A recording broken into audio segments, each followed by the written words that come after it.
Kulindeleke izinkumbi zezivakashi kwelika banana ngesikhathi samaholide ePhasika.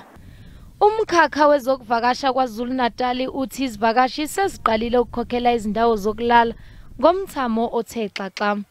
Njengamanje asekuqalile sesiyaphuma inkingeni sekuyabhukwa njengoba kusuka kuma-East kahle kahle qalile nje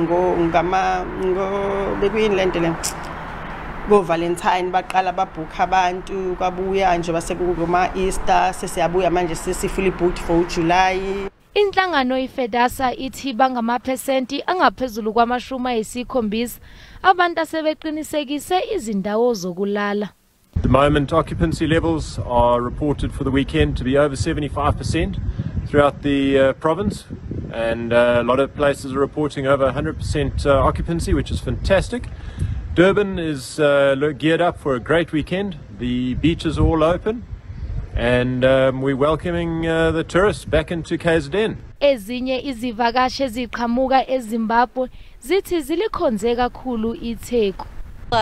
Ngizelo ngobusha ngoba kuyinsuku zika Jesu, so yonke into ngiyibona inhle kimi ngoba lami ngiyaqala ukufika lana.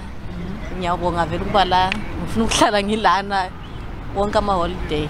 Ukukhuphuka kwesibalo sezivakashi kuzofukula umnotho KwaZulu-Natali.